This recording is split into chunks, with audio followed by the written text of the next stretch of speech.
tema desta ministração é o socorro para a alma triste e cansada. Deus tem socorro para a sua alma. Você crê nisso? Como é que está a sua alma? Sua alma está triste? Está cansada? Quando a alma está triste e cansada, ela reflete no nosso corpo físico. O corpo é a morada do espírito. Nós somos pó. Por mais bem feito que foi a engenharia de Deus nas nossas vidas, nós somos pó, somos carne. Não fomos feitos para estragar, não fomos feitos para ter reforma, não fomos feitos para ser levado ao hospital. Fomos feitos perfeitos pelo Senhor, com todos os órgãos funcionando perfeitamente. E Ele nos colocou em um lugar de delícia, chamado Jardim do Éden, onde não tinha bactéria e nem vírus. Um lugar perfeito, onde você poderia comer uma mexerica, uma maçã, uma banana, e quando já estava satisfeito, você ia se aventurar a comer uma jaca, e não conseguia comer toda a jaca, você jogava o restante fora. Aquela jaca não se perdia, porque não tinha bactéria, não tinha insetos. O Jardim do Éden era um lugar de delícia, um lugar maravilhoso. Deus não criou nada para estragar, Deus nos criou perfeitos. Mas Satanás sorrateiramente entrou em um dos animais, e contudo, com a permissão de Deus, para que o livre-arbítrio do homem pudesse funcionar e decidir por não pecar. Mas o homem escolheu dar ouvidos a Satanás, disfarçado de um dos animais mais belos do Jardim do Éden, que era a serpente.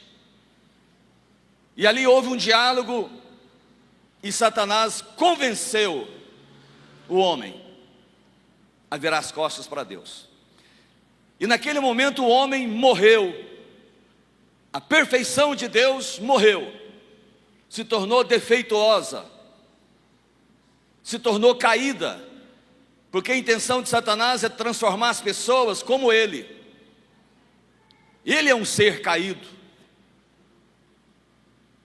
ele é um ectoplasma sem corpo, e ele precisa de entrar no corpo de alguém para tomar forma. Por isso ele entrou no corpo da serpente e convenceu o homem a se tornar um caído como ele.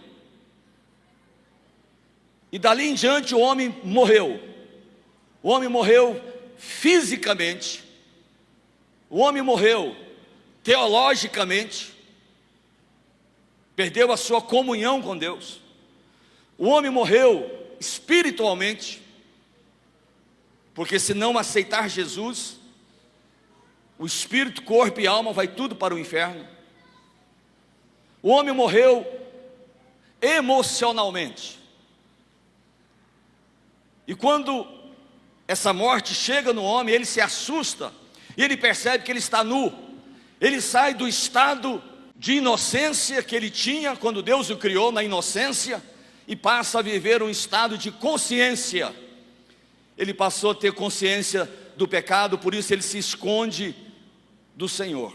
Ali ele morre, ele se distancia da vida, ali ele perde a sua comunhão com Deus, e Deus aparece para ele e tenta reatar um diálogo, e o homem ali emocionalmente abalado, Deus o pergunta o que tinha acontecido, e ele joga a culpa para a esposa.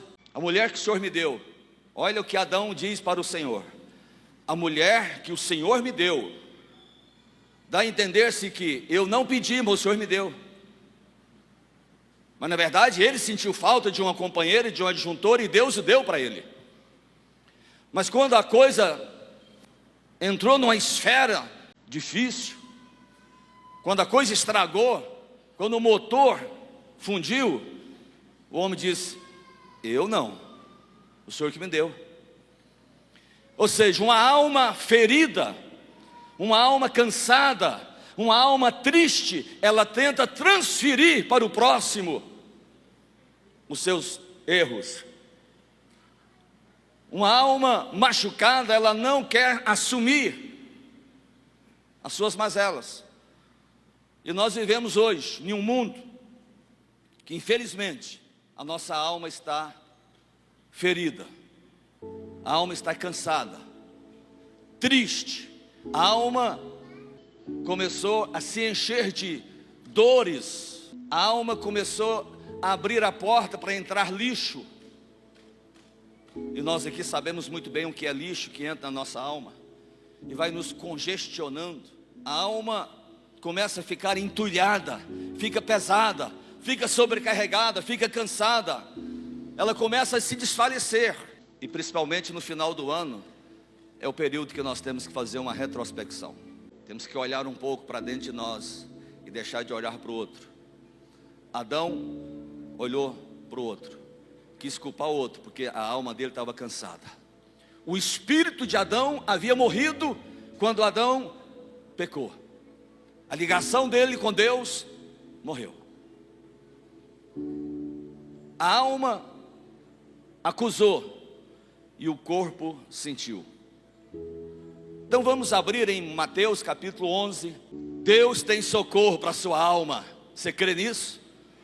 Por mais cansada que você esteja, por mais difícil que esteja passando, por mais triste que você esteja, por mais acúmulo de problemas que entrou na sua alma, Deus tem o consolo, Deus tem o remédio para curar esta alma.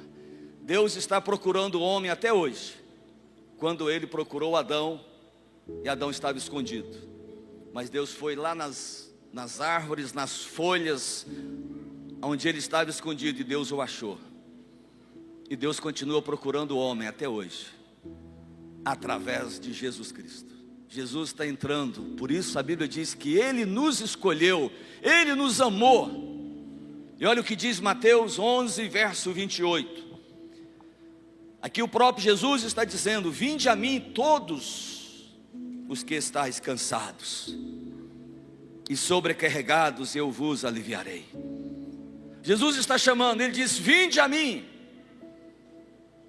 quem está cansado. Agora, se eu perguntar aqui, quem está cansado? Quem está com a alma cansada? Às vezes nós falamos: eu estou com o corpo moído, estou cansado do meu trabalho, hoje eu trabalhei muito. O trabalho pesado cansa o corpo. O trabalho com a mente cansa o corpo. Nós nos cansamos, mas o cansaço mental parece que é pior, porque o cansaço físico, você toma um banho, dorme, descansa, mas o cansaço da alma é mais difícil. E a nossa alma, ela é composta de três coisas. A alma é composta de psique, da mente. A alma é composta de vontade, poder de decisão, o livre-arbítrio. A alma é composta de emoções, onde nós ficamos tristes, alegres, abatidos. Algumas pessoas são mais almáticas, outras são mais espirituais, outras são mais corporais. Então, quando uma alma está abatida, ela joga para o corpo físico o cansaço. O semblante fica caído. A Bíblia não diz que o coração alegre aformoseia o quê? O rosto. Quando fala de coração, o coração se alegra? Não, o que se alegra é que os neurônios, a mente, o psique. Então, em muitos momentos que a Bíblia fala de coração, ela está falando da alma, falando do espírito também. Então a nossa alma, ela cansa. O espírito jamais cansa. Nós vamos entender daqui a pouco isso. Mas a alma cansa, porque a alma é composta de psique, de vontade e de emoções. E Jesus está dizendo: vinde a mim vocês que estão cansados e sobrecarregados, e eu vos aliviarei. Essa é a promessa, eu vou aliviar vocês. Tem alguém cansado aqui? Pisca só o olho esquerdo. Tem alguém sobrecarregado aqui? Todos nós andamos cansados e sobrecarregados, mas existe uma cura para isso.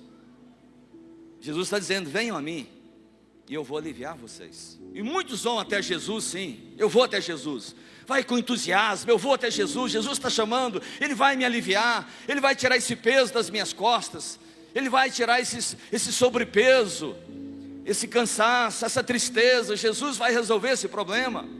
Sim, Ele vai resolver. Só que o versículo 29 ele fala: tomai sobre vós o meu jugo.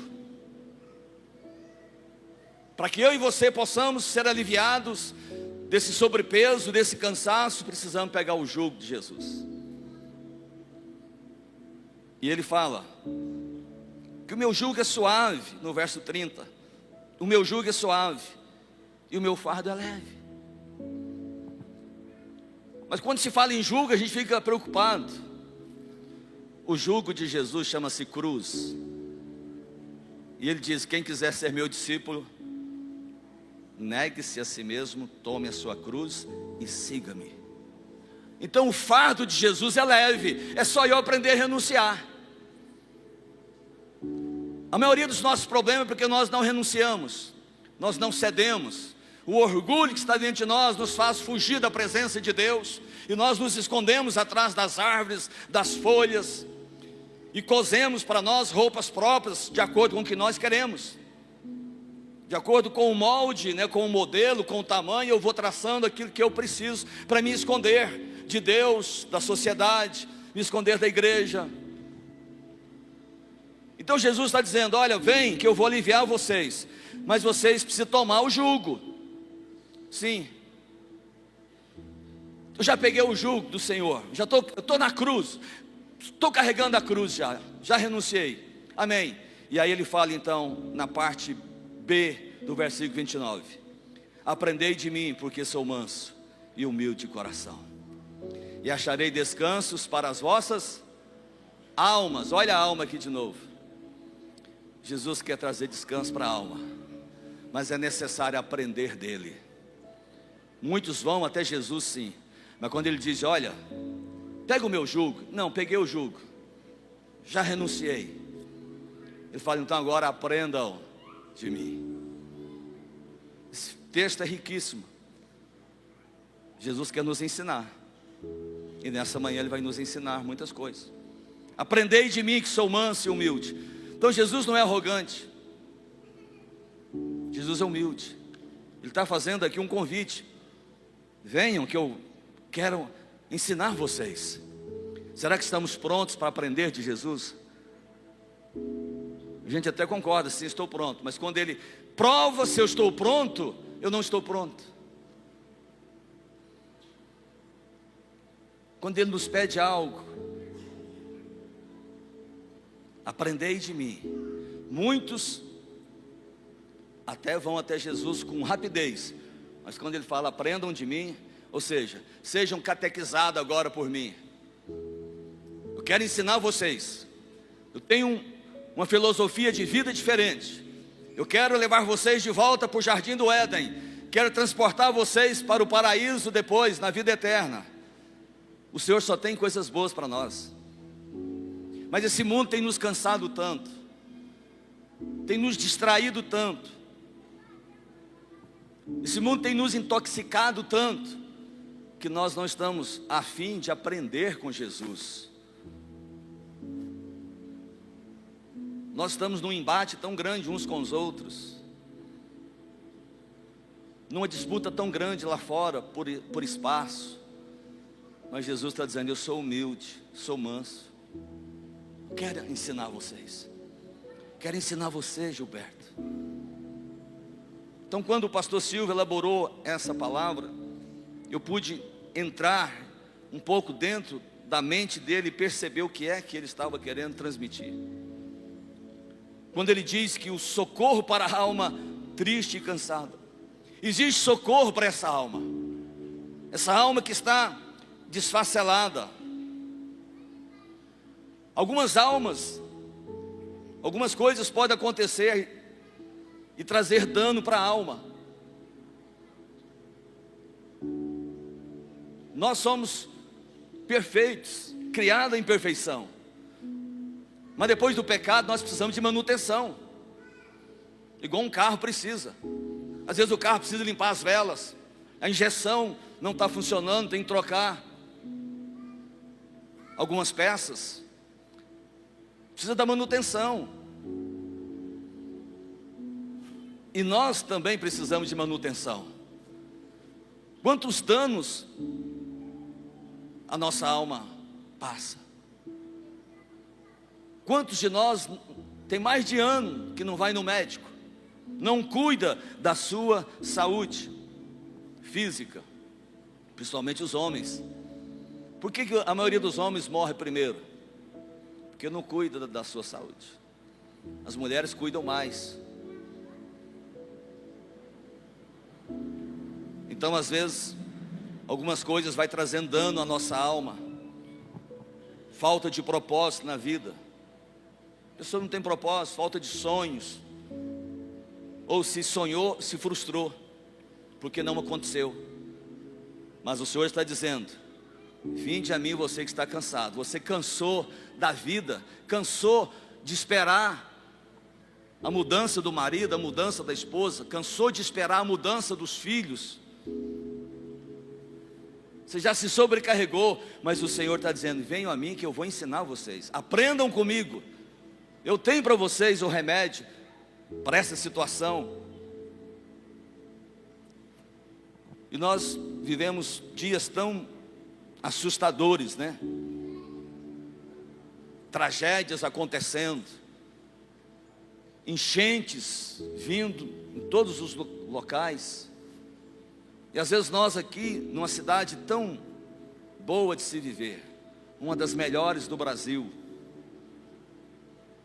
nós não estamos sentindo na pele o que as pessoas do Rio Grande do Sul sentem, os que do Nordeste sentem, alguns do estado de São Paulo, alguns até mesmo aqui em Belo Horizonte, nesses deslizamentos de terra.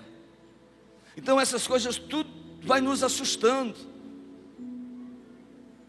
Essas tragédias que vêm, nós tivemos agora há pouco tempo uma pandemia que é pior do que uma epidemia. Jamais imaginaríamos que iam passar por uma pandemia. Perdemos tantas pessoas. Isso vai nos cansando, vai machucando nossa alma. A gente vai se entristecendo, vai nos sobrecarregando. A morte de alguém, de um ente querido. Todos nós aqui já perdemos alguém próximo. Um pai, ou uma mãe, um irmão, um tio, um pastor. Tudo isso vai nos machucando e alguns nem percebem. Mas isso vai danificando o motor dessa máquina perfeita. Vai machucando o coração, começa a ter arritmia. Quando vai fazer uma prova, um Enem, coração dispara, vai sair pela boca. Tudo aquilo que traz perigo para a gente, nos assusta e traz um desequilíbrio na alma. Uns têm diarreia, outros dor de cabeça. É uma alma cansada. Mas Jesus está dizendo: eu tenho alívio, mas você precisa aprender de mim. Você precisa pegar o meu jugo. Isso não é igual uma receita que vai ali, toma um comprimido e resolve. Precisa aprender de mim. Todos os dias estamos aprendendo com o Senhor. Todos os dias Ele está nos ensinando. Algumas pessoas abriram a ferida na sua alma por danos causados por outras pessoas também. Por um patrão, por uma esposa, por um esposo, por um filho. Quantos pais estão machucados e feridos Sua alma está ferida. E uma alma ferida, ela pode tornar o espírito inativo e um corpo físico adoecido. Voltando no início dessa mensagem, Adão, quando pecou, ele morreu. Morreu. O espírito de Adão morreu. A alma de Adão morreu. O homem morreu. E um homem morto, ainda respirando, é um problema. É uma tragédia. É uma pessoa sem expressão. Por isso, na sua família, houve uma tragédia. Quando Caim e Abel foram levar a Deus algumas ofertas, Caim tinha um coração despreparado para ouvir de Deus que não foi boa aquela oferta.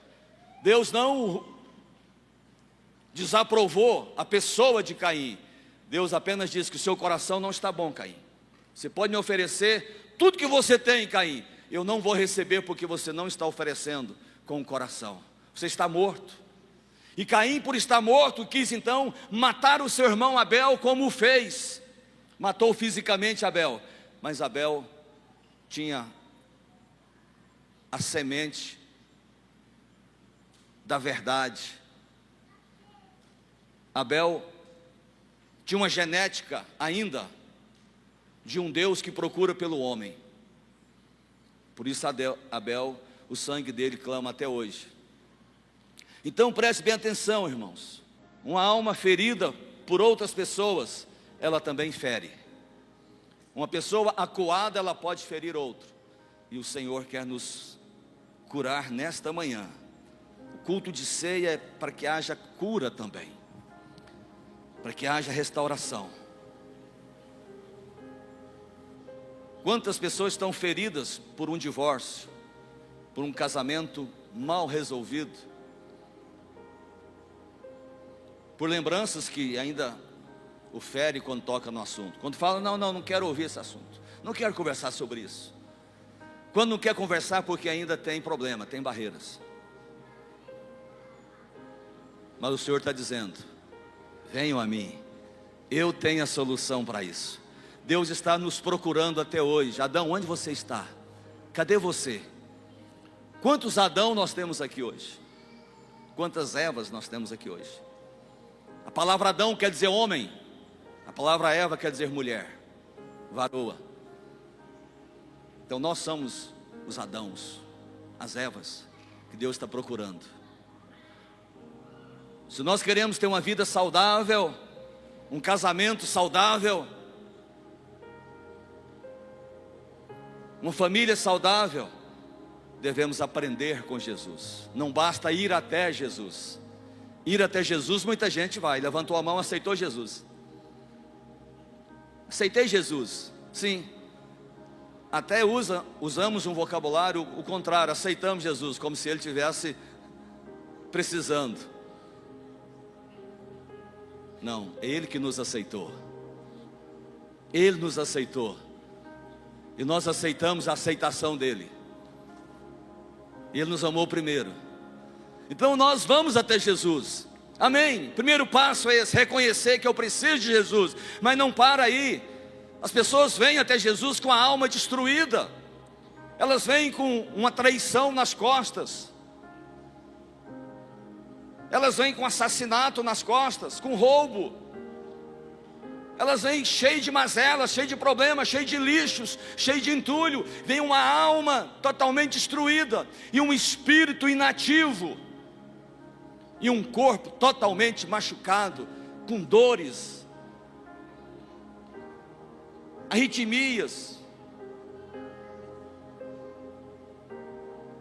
75% das doenças físicas são causadas pela alma, pelas emoções da pessoa, pelo desequilíbrio, pelas tristezas, pelo susto da vida. Tem gente que tem um problema sério em relação à morte. Quando pensa em morrer, o coração dispara, a mão gela. Tudo isso está na nossa alma, porque a alma é composta de psique, de inteligência. A alma é composta de vontade. A alma é composta de emoção. O corpo físico nosso é composto também de cabeça, tronco e membros. O espírito é composto de comunhão, de consciência e de intuição, que é as revelações de Deus. Então nós somos seres tripartidos. Deus nos constituiu em 3 partes, e essas partes têm mais 3. Então uma pessoa com a alma abatida, dilacerada, ela não consegue subir na esfera do espírito. A alma joga tudo para o corpo. Essa casa aqui onde você mora, onde eu moro, as emoções estão abaladas, então eu caio. Aí as vontades, que é o poder de decisão, ficam limitadas. Eu não tenho vontade. Não tenho vontade de sair, não tenho vontade de comer, não tenho vontade de vir na igreja. Tudo isso está residindo na alma. E aí até mesmo compromete o psique da pessoa. Ela não consegue raciocinar direito. Ela não pensa direito. Então a alma é um problema quando ela está desequilibrada. Mas Jesus está dizendo aqui: vocês vão achar descanso para vossas almas. Essas almas cansadas precisam se descansar. Mas para descansar eu preciso aprender de Jesus. O que é que Ele está me ensinando? O que é que Ele quer que eu faça, que a minha natureza humana ainda não quer aceitar? Até quando eu vou ficar fugindo, correndo de Deus? E Deus procurando: Adão, cadê você? Adão, cadê você? Eu sei que você errou, eu sei que você pecou, eu sei que você desobedeceu, mas eu estou te procurando, cadê você? Isso é o amor infinito de Deus.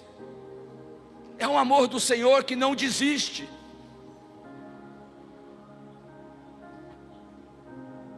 Agora, o que fazer diante dessas dificuldades e ainda prosseguir servindo a Deus? Porque tem muitos cristãos que estão sofrendo na alma. Todos nós temos problemas na alma. Em algum momento a gente passa por algumas dificuldades e a nossa alma fica machucada assim. Ficamos às vezes revoltados, entristecidos, até mesmo amargurados. O rancor muitas vezes entra dentro dessa alma. Mas aí o Senhor está dizendo: eu quero te ensinar como sair dessa.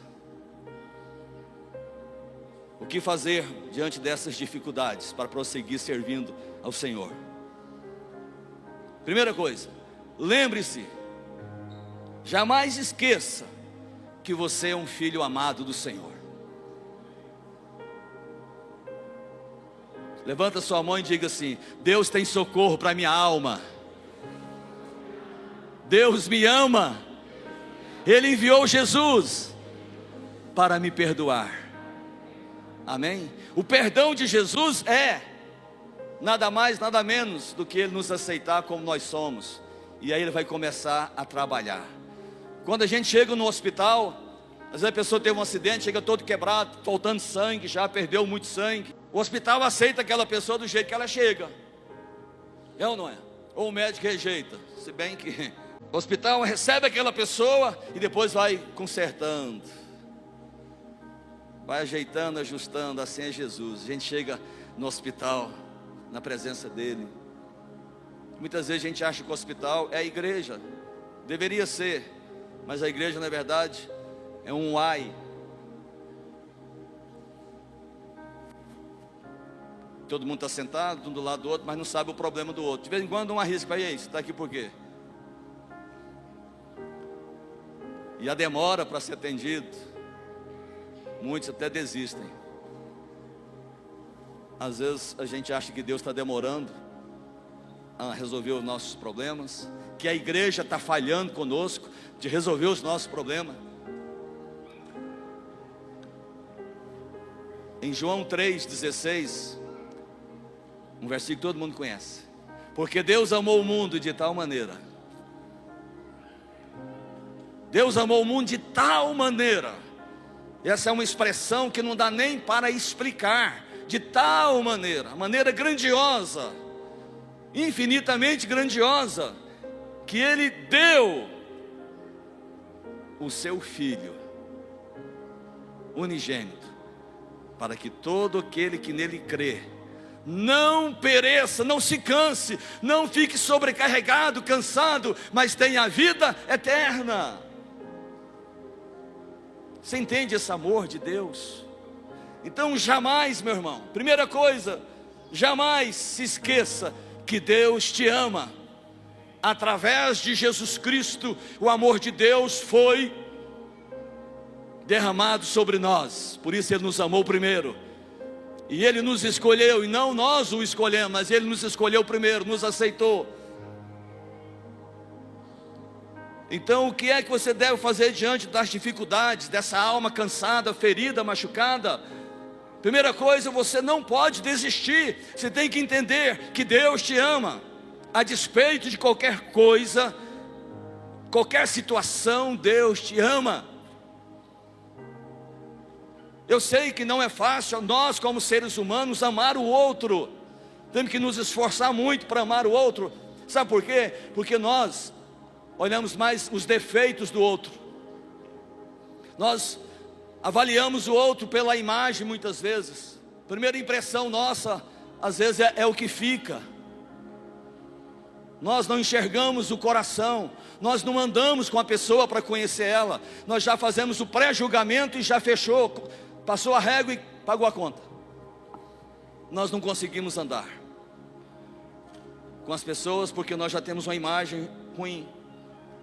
Mas Deus não, Deus nos amou a despeito de qualquer coisa. Seja ruim, seja bom, seja o que for, Deus falou: eu te amo. Deus não vê os defeitos, porque os defeitos já foram apagados na cruz. Ele riscou todo o escrito de dívida que havia contra nós. Colossenses 2,14 diz isso. Ele riscou todos os escritos de dívida contra nós. Ele apagou. Aí Deus começa a ver as qualidades. Deus olha assim e fala: olha, meu servo Arnaldo tem só qualidades. Imaginou se Deus fosse ver defeito em nós? Ele não tinha procurado por Adão. Vou fazer outro. Eu tenho a forma aqui, eu vou fazer outro. Ele fez outro, de fato. O primeiro Adão pecou, mas o segundo Adão trouxe vida, que foi Jesus Cristo. Jesus é a forma da restauração do homem. Jesus é a expressão do amor de Deus. Então sinta-se que você é amado. Jesus não olhou os defeitos, Ele olhou as qualidades. Jesus olhou para o Renato e falou: ele tem qualidade. E falou para o Espírito Santo: cuida dele, enche ele do Espírito agora, enche ele de mais qualidades ainda, porque os defeitos dele eu já levei na cruz. Se nós começarmos a olhar para as pessoas e ver as qualidades delas, faz uma experiência, um mês na sua casa, começa a notar só as qualidades da sua esposa, só as qualidades do seu marido, as qualidades dos seus filhos. Vai anotando as qualidades, você vai ver muita coisa boa, porque nós estamos programados por esse mundo. Satanás programou esse mundo para machucar nossa alma, para ferir as nossas vidas, e através de alguém que está próximo a nós. Então, sinta-se amado. Segunda coisa,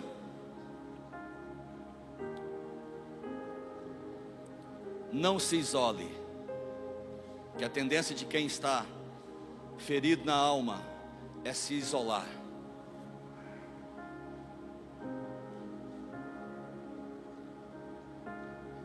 Mas ao invés de se isolar, se vista de humildade e busque ajuda em Deus. Busque em oração. Não se isole. Busque conselho com pessoas maduras, pessoas imparciais. Porque no momento que uma alma está ferida, machucada, ela quer se isolar. E ela nesse momento, ela quer pessoas que vai apoiar o seu sentimento. Mas o remédio de Deus muitas vezes não é esse. Uma época Deus falou muito comigo, há uns 25 anos atrás. um irmão estava passando muita dificuldade na igreja, estava numa prova tão difícil, e eu fui motivado a ajudá-lo, a socorrer ele, tirar ele dessa situação. E Deus falou comigo: não faça isso. Eu não terminei a prova na vida dele.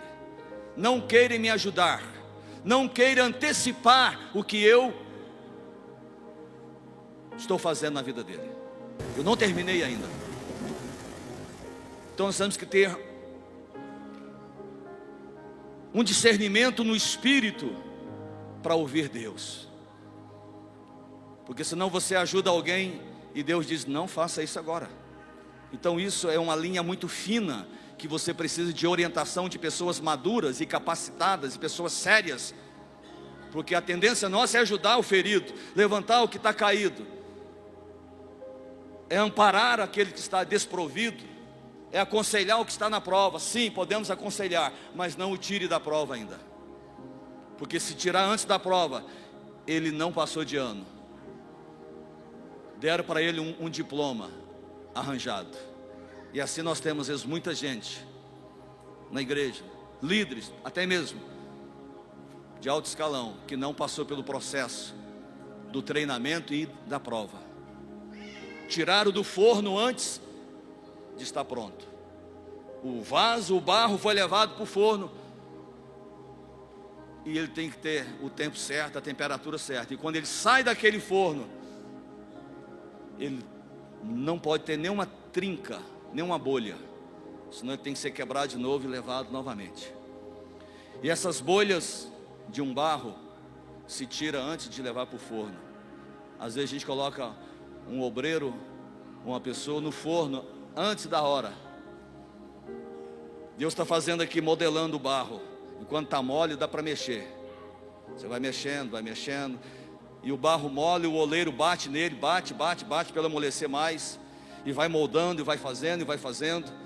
De repente ele estufa um arzinho que está lá dentro. Já viu aquelas bolhas? Já viu o vaso que tem aqueles buraquinhos? Porque aquilo ali era uma bolha, e aquilo pode trazer uma trincadura. E quando você leva ele para o forno, que está pronto agora, sem bolha, sem pedra, sem nada, sem sujeira, está pronto para ir para o forno, aí ele começa a sentir: o obreiro está no fogo, estou passando pela prova. Você tem que detectar: esse fogo aí é de Deus ou é do diabo? Isso é tentação ou é provação? Porque Deus não tenta, Deus prova. Quem tenta é o diabo. E a Bíblia diz que o Senhor não mandou nenhuma provação que nós não pudéssemos suportar. De todas elas Ele dá o livramento. Então não há desculpas, porque Ele dá o livramento. Isso é Deus procurando o homem, dizendo: eu vou te dar o livramento. E aí o obreiro está lá no forno, ou o líder, ou até mesmo o pastor. E quando você olha assim, você fala: Jesus amado. Eu tentei tirar alguns obreiros do forno antes da hora, e Deus falou: não, deixa lá. Eu não terminei o processo. Porque quando alguém sai do forno, já viu um vaso que sai do forno? Ele sai todo enfumaçado, todo feioso ali. Esse irmão, se olhava para ele, ele estava... Eu tentando ajudar, Deus falou: não, eu ainda vou aumentar um pouquinho ainda mais ele está passando pelo crivo, que eu vou usar poderosamente ele. Se ele não passar agora, ele vai quebrar lá na frente, ele vai trincar lá na frente. Quando der para ele uma posição, ele vai achar que subiu numa gilete e já pode fazer discurso. Porque tem gente assim: se você dá um pouquinho de função para ele, de carga, ele acha que já está governando tudo. Ele é o senhor da situação. Por isso nós temos que aprender sempre a prestar contas a alguém mais maduro. E se olhar para o irmão, ele estava totalmente queimado, mal. E quase que eu falo para a igreja: não preocupa não, igreja, que isso é o forno de Deus. E ele chegava num, chegava no outro, e a gente tinha que correr, falar: irmão, não ajuda ele agora não. O problema dele era financeiro, o problema dele era de alma, estava magoado. com a família que não ajudava ele financeiramente. E aí, o problema dele também passou a ser para a igreja. Ele achava que a igreja tinha que ajudar ele financeiramente. Os pais não ajudou. Agora a igreja tinha que ajudar. A igreja não tinha condição de fazer o que ele estava querendo. O que nós fazíamos era orar por ele e aconselhar ele: aguenta firme, vai passar. Aguenta firme, vai passar. Vai passar. Tinha dia que ele falava: não aguento mais, vou chutar o balde. Aí a gente às vezes dava uma tiradazinha assim de poeira, de carvão do forno, falava: volta para lá. Ainda não passou o treinamento. A alma dele estava totalmente machucada, e nós tentando fazer com que o espírito dele sobrepujasse sobre a alma. Viva na esfera do espírito e não da alma. Joga a alma para baixo, anula essa alma, joga ela, fala: alma, aqui quem manda é o Espírito, aqui quem manda é o Senhor Jesus. Não vou viver de acordo com os sentimentos da alma, não vou deixar minhas emoções me controlar, não vou deixar as situações definir quem eu sou, porque eu sou de Jesus, eu sirvo a Jesus e eu vivo no Espírito. Jesus me ama. E ele passou a se isolar, ficar sozinho. Eu falei: não, interage com as pessoas, com o corpo de Jesus. Provérbio 18, verso 1 fala que o solitário procura o seu próprio interesse e insurge contra a verdadeira sabedoria. Então quem fica se isolando, o solitário vai procurando o seu próprio interesse. Ele começa a ver a igreja de uma forma picada. A igreja é um corpo.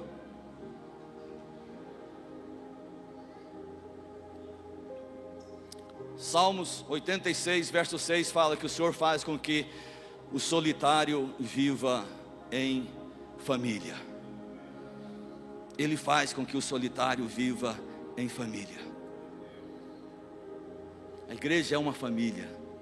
Não é perfeita, mas é abençoada. Não existe casamentos perfeitos, existe casamentos abençoados. Não existe homem perfeito, existe homens abençoados. Começa a ver as qualidades das pessoas, você vai ver que tem bênção ali. Nós vamos chegar à estatura do varão perfeito quando formos arrebatados. O arrebatamento da igreja, o corpo de glória. Vamos ter a atitude que teve José em Gênesis capítulo 50. Se você quiser abrir Gênesis capítulo 50, no verso 20. O que fazer diante das dificuldades e mesmo assim seguir a Jesus? Ter a atitude que teve José. Uma das histórias mais fascinantes da Bíblia. Capítulo 50. Deus pode transformar todo o mal em bênção. Você crê nisso? Como transformou desse irmão. Eu vou contar o final da história do irmãozinho do forno. Olha o que diz, verso 20. Vós na verdade intentaste o mal contra mim, porém Deus o tornou em bem. Quantos creem nisso? Que todo o mal que intentar contra você, meu irmão, Deus vai transformar em bem. Eu creio nisso. Se você está em Deus, está em Cristo, Ele é o teu juiz, Ele é o teu redentor, Ele nos amou, o sangue dEle nos protege, nos guarda, e o nome dEle nos dá autoridade. O sangue é protetor, é uma capa, mas o nome nos dá autoridade para avançar. José entendeu isso. José estava à frente de todos na sua época. Parece que José já tinha passado pelo processo da cruz, tinha conhecido a Jesus.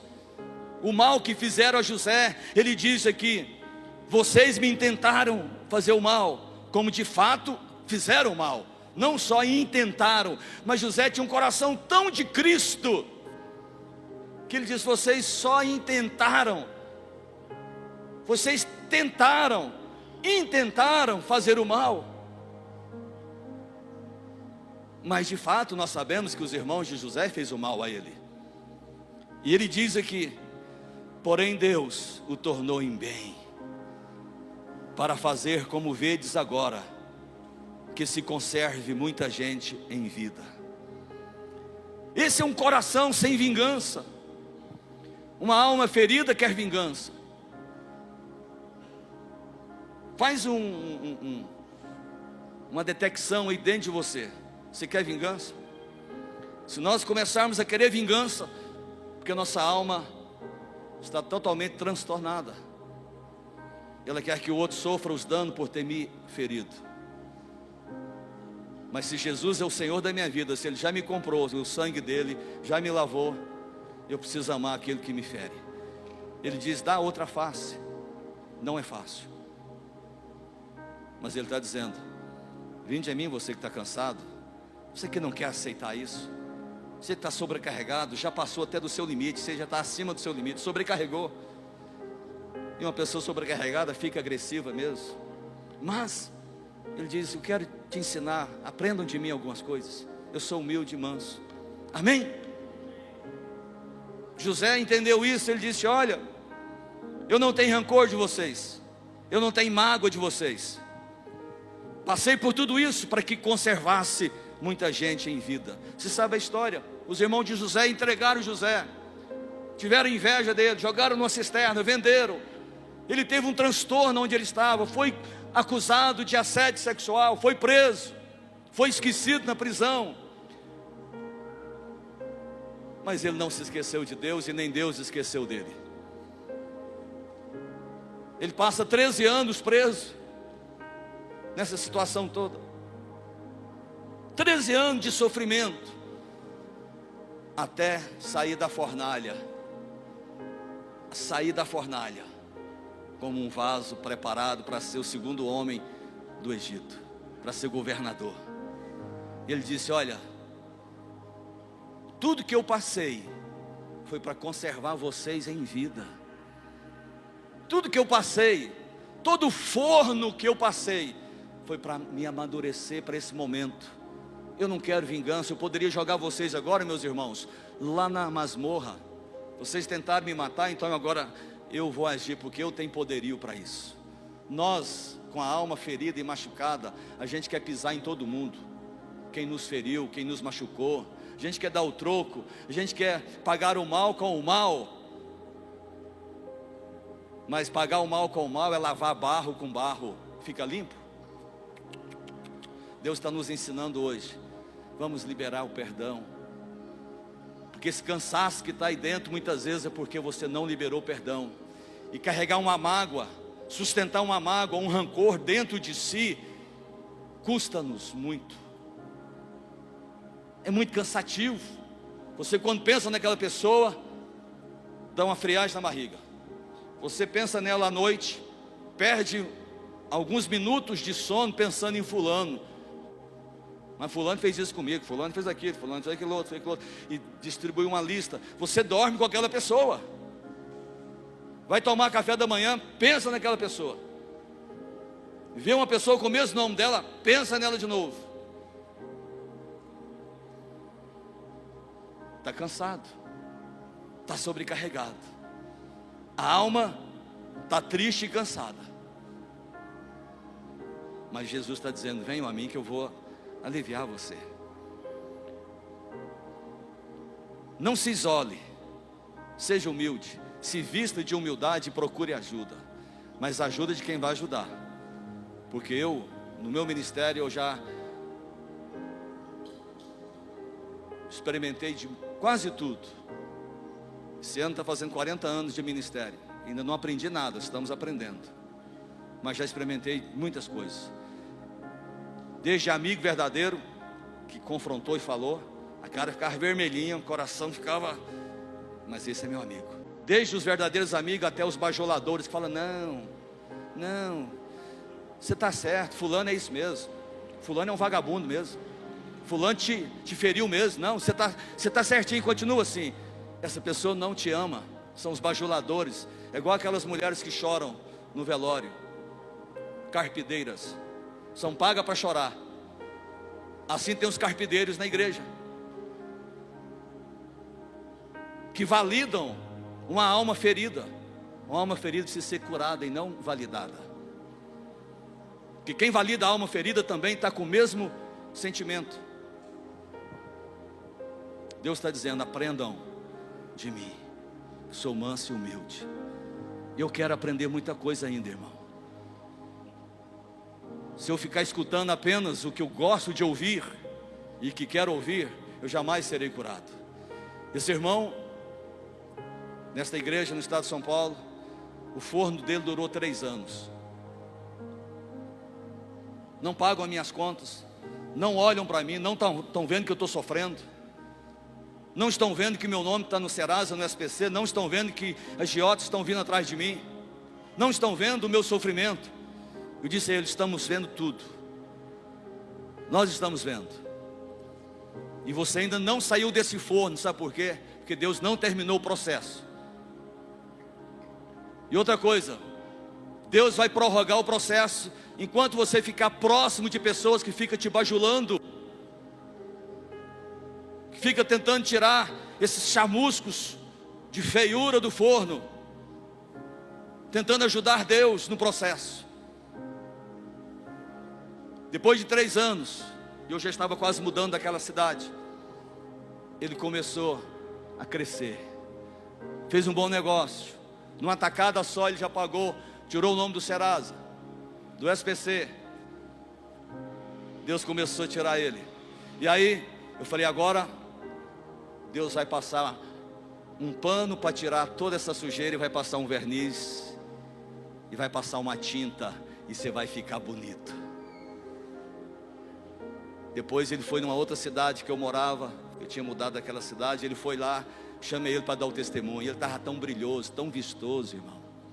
Aquele homem enfumaçado, chamuscado, torrado pelo forno de Deus, agora está de cabeça erguida e dando um testemunho para a vitória. Testemunho de vitória. Saiba esperar o tempo de Deus, o processo de Deus. Vitimismo não se cura com remédio e com paparicos, se cura no forno de Deus. Deus quer curar a sua alma, a minha alma. Não se isole, procure alguém. Outra coisa, como fazer para, diante dessas dificuldades, e ainda prosseguir servindo a Jesus? Decidir enfrentar o problema e vencer todos eles. Fazer aquilo que é certo. Não faça aquilo que seu coração está pedindo, mas faça aquilo que é certo. A Bíblia diz em Lucas capítulo 15, olha o que diz. Lucas 15, verso 8. Todos conhecem esse texto, a passagem do filho pródigo. Lucas 15, a história do filho pródigo. Lucas 15, verso 17. Depois que o filho pródigo saiu de casa por decisão própria, o filho pródigo não foi como a ovelha que se perdeu. O filho decidiu, isso é decisão. Ele estava consciente do que ele queria. A alma dele aparentemente estava boa no quesito vontade. Ele decidiu. O livre-arbítrio dele empurrou ele para fora de casa. Ele disse: eu vou. Pediu ao pai, o pai liberou ele. Porque a pior coisa é você segurar uma pessoa quando ela não quer ficar. Quer ir, deixa ir, para que um dia ela possa voltar. E diz que o filho pródigo foi e ele gastou tudo. Viveu uma vida totalmente dissoluta, gastando enquanto tinha. E quando perdeu tudo, diz aqui no verso 17, que então, caindo em si, disse: quantos trabalhadores de meu pai têm pão com fartura, e eu aqui morro de fome. Levantar-me-ei e irei ter com meu pai, e lhe direi: pai, pequei contra o céu e contra ti. Já não sou digno de ser chamado teu filho. Trata-me como um dos teus trabalhadores. Levantando-se, foi para seu pai. Vinha ele ainda longe, quando seu pai o avistou, e compadecido, correu e o abraçou e o beijou. Amém, irmãos? Estou quase encerrando essa palavra. Essa história do filho pródigo, ela pode nos mostrar algumas coisas. Uma alma aparentemente saudável, sadia, decide que queria ir.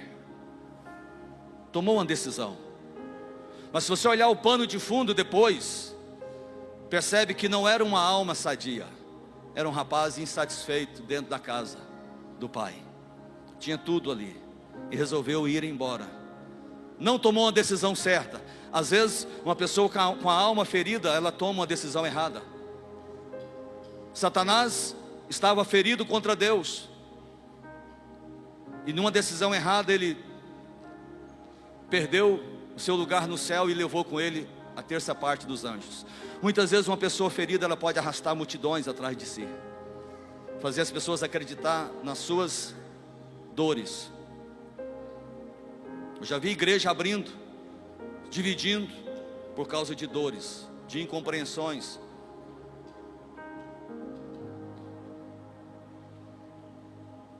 O filho pródigo gastou tudo. Ele não administrou o que tinha porque estava com a alma ferida. Uma alma ferida, ela destrói. Ela não tem controle. Mas a Bíblia diz que ele, quando perdeu tudo, ele caiu em si. Dezembro é o mês de cair em si. É o mês de fazer reflexão. É um mês que a gente fala, olha, o que é que eu fiz que não deveria ter feito?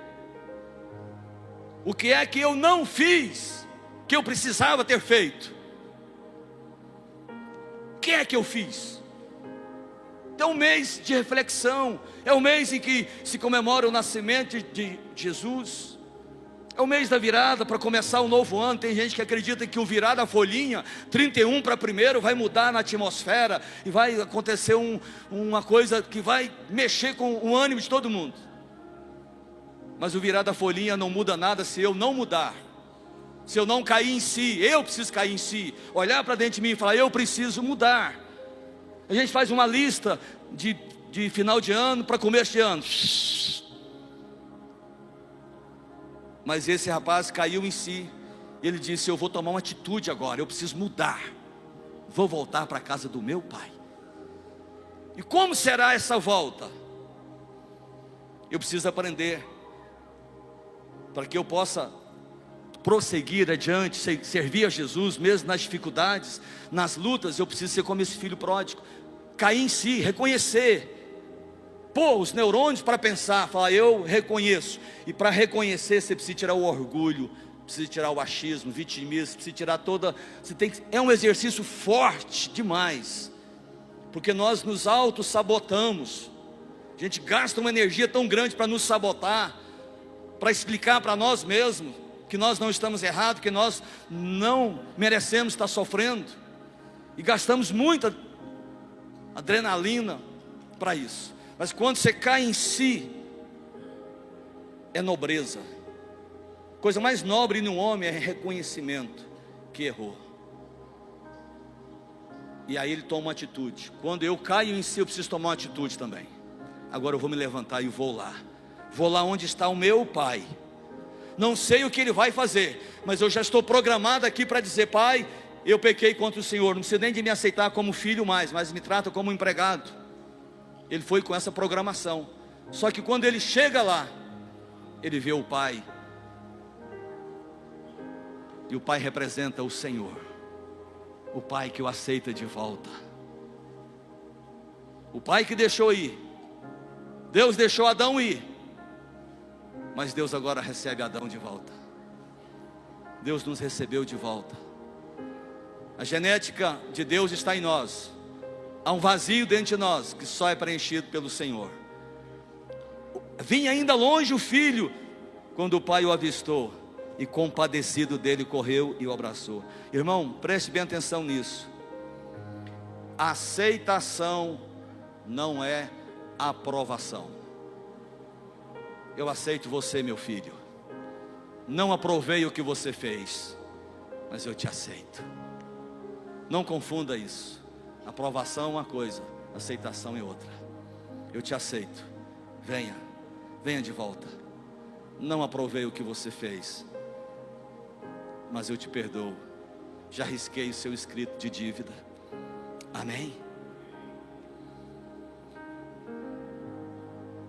que fazer diante das dificuldades para prosseguir com o Senhor?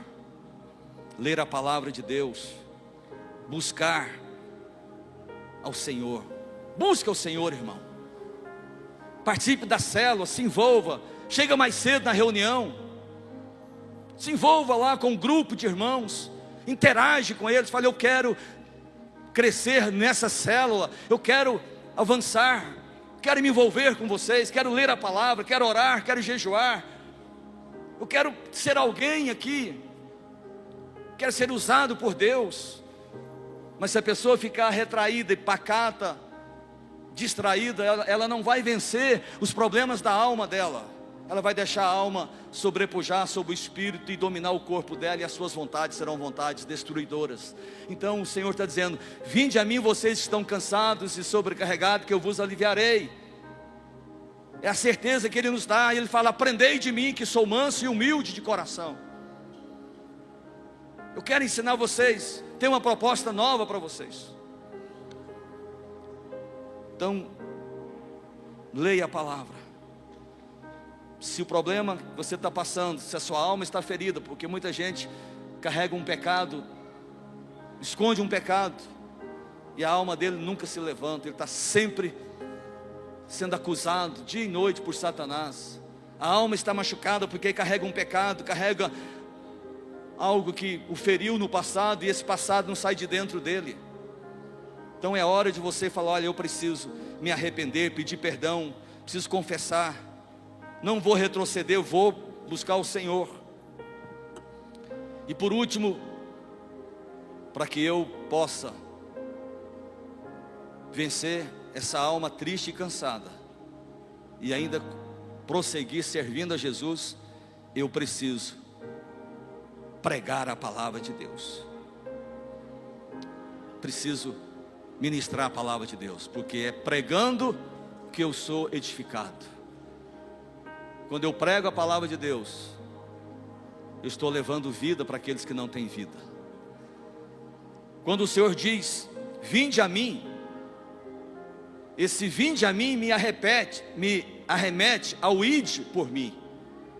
Se eu quero ir até Jesus, Jesus também em Mateus 28 fala: ide e pregai o Evangelho. Então o vinde a mim, vocês que estão cansados e sobrecarregados, eu vos aliviarei. E esse alívio vai impulsionar vocês ao ide, que agora eu estou curado. O Senhor me aliviou. Essa palavra aliviado quer dizer curado. Eu estou curado, então agora eu não posso ficar curado, estático. Eu preciso agora ir. Então Mateus 11, 28 a 30, está ligado a Mateus 28, 18 a 20. O vinde me arremete ao ide. Quantos querem que o Senhor te dê descanso para a sua alma? Então comece a pensar em pregar a palavra de Deus. Vamos ficar de pé em nome de Jesus. Só anuncia de Jesus aquele que foi até Jesus e encontrou descanso para a sua alma. Ele sabe o caminho do descanso. Você vai conversar com pessoas e você vai ministrar descanso para elas, porque você encontrou descanso no Senhor. Estava sobrecarregado e agora você está aliviado. Você está livre para pregar a palavra de Deus. Jesus disse: vinde a mim, você que está com sede. Diz a palavra em João 7:37, que ele diz, no último dia da grande festa, ele falou: olha, vinde a mim vocês que têm sede. Vinde a mim. Quem tem sede, venham a mim e beba. Vinde a mim e beba. Quem tem sede, venham a mim e beba. Só mata a sede de alguém quem já aprendeu o caminho da fonte da água viva. Se você já bebeu de Jesus, você tem muita água para saciar a sede desse mundo que está precisando de mim e de você. Amém? Glória a Deus. Amém. Curva sua cabeça agora por um instante. Só anuncia a água ao sedento, aquele que bebeu da fonte das águas cristalinas. Quem tem sede, vem a mim e beba. Se há alguém aqui nesta manhã que tem sede de Jesus e quer entregar a sua vida a Jesus, quer mudar de vida, se você quer entregar a vida ao Senhor, Eu quero orar por você nessa manhã. Se alguém aqui quer entregar a sua vida a Cristo, levanta a sua mão. Há alguém aqui quer fazer esse compromisso com o Senhor? Quer entregar a sua vida a Jesus? Amém? Há 2 pessoas aqui, outra pessoa ali atrás. Alguém mais quer entregar a sua vida a Jesus? Ele quer saciar a sua sede. Gostaria que essas pessoas que levantaram as suas mãos viessem aqui. Alguém, traga ela aqui. Eu quero orar com você. Traga elas aqui, pode vir. Pode subir aqui, por gentileza. Renata, ajuda eles, vem aqui, por favor. Glória a Deus. Traz ele, Túlio, aqui, amém. Melhor coisa é a gente levar água ao sedento. Amém? Fica de frente para mim, por favor. Glória a Deus. Senhor Jesus os abençoe. Aleluia. O Senhor tem água para saciar a sede. Deus abençoe. Deus abençoe. Aleluia. Que esta palavra tenha feito sentido para vocês nessa manhã. Que essa palavra tenha mostrado que toda alma cansada pode descansar no Senhor. Jesus tem o descanso para vocês. Amém? Glória a Deus. Pai, nós oramos agora pelos teus filhos que estão aqui, tomar essa decisão de entregar a vida ao Senhor e dizer: Senhor, tira todo o cansaço, tira, Senhor, toda a tristeza, toda a angústia da minha alma, socorre-me, Senhor. O Senhor tem vida nova para mim. Nós oramos e abençoamos esses irmãos, Pai, que eles encontrem no Senhor o afago que eles precisam, que eles encontrem o caminho das águas cristalinas, que eles encontrem o caminho do descanso. Tira todo o estresse, todo o cansaço, arranque toda a angústia, leva-os a ter uma alma sarada, saudável. É o que nós oramos em nome de Jesus. Amém? Glória a Deus. Essa decisão que vocês tomaram é uma decisão extraordinária, decisão de servir a Jesus, decisão de servir a Deus. Há um caminho novo agora para vocês trilharem. E vocês não estão sozinhos. Pode contar com esta igreja, contar conosco, para uma visita, para uma ajuda, para uma oração, para um conselho. E esta igreja quer dar as boas-vindas para vocês. Pode virar para ele, recebe o carinho da igreja. Deus abençoe. Deus abençoe. Deus abençoe. Espera aqui. Deus abençoe. Deus abençoe. Amém. Glória a Deus. Olha aí, você escolheu